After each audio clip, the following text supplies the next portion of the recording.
اب بزرگ نے جو جواب دیا میں چاہوں گا اس کو آپ دل و دماغ میں محفوظ کر لو. وہ بزرگ فرماتے ہیں بیٹے زبان پر تو کلمہ تھا اس کے دل میں کلمہ اترا نہیں تھا. آج ہم زبان سے کلمہ پڑھ رہے ہیں دل میں اللہ کا کتنا ڈر ہے. آج ہم زبان سے کہہ رہے ہیں کہ اللہ وحدہ لا شریک ہے لیکن ہم اس کی ماننے کو تیار نہیں. اگر ایک سوال پوچھوں تو سب کے چٹھے کھل جائیں گے. میں پوچھنا چاہتا ہوں اتنا بڑا مجمع ہے کتنے لوگوں نے آج 5 وقت کی نماز ادا کی؟ مجھے بتاؤ کیا یہ حسینیت ہے جو 72 تلواروں کے زخموں کے باوجود کربلا کے میدان کے اندر سجدہ نہیں چھوڑتے؟ اس حسین کی محبت کا دم بھرنے والا انسان مزے سے سجدے چھوڑتا اور اسے کوئی احساس نہیں. کیا اسی لیے امام حسین نے جان دی تھی؟ مجھے حیرت ہو رہی ہے اے رسول اعظم صلی اللہ علیہ وسلم کے دیوانوں، اگر تاجدار کربلا کی تپتی ہوئی ریت پر قربانی پیش نہ کرتے تو سن لو آج جو شراب کو مسلمان حرام سمجھتا ہے نا یہ بھی نہیں سمجھتا.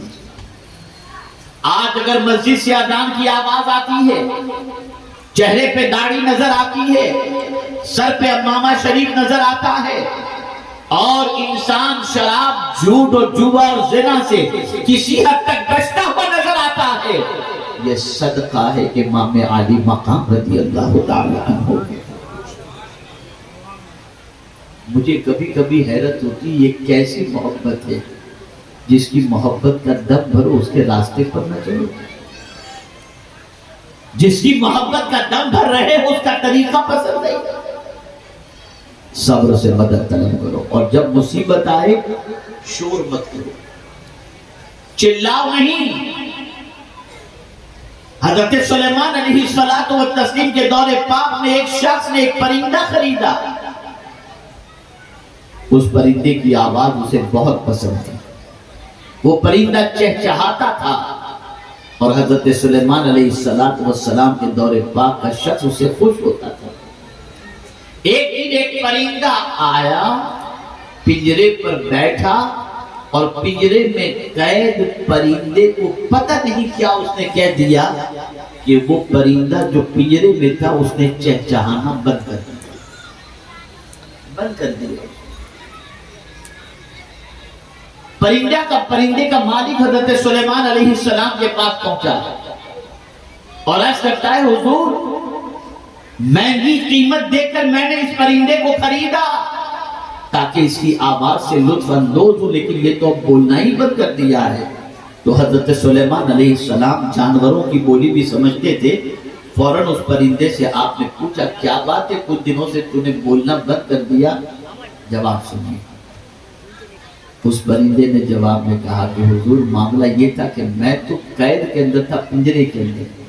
میرا ایک دوست آیا اور آ کر کہتا ہے کہ تو چہچہاتا ہے تو آواز لگاتا ہے اور اس آواز کے اندر تیرا رونا ہے تیری شکایت ہے کہ میں پنجرے کے اندر ہوں میں تکلیف میں ہوں لیکن تیرا مالک تیری زبان سمجھتا نہیں تھا اور وہ سمجھتا تھا تیری آواز اچھی ہے اس وجہ سے تجھے قید کر کے رکھا تھا.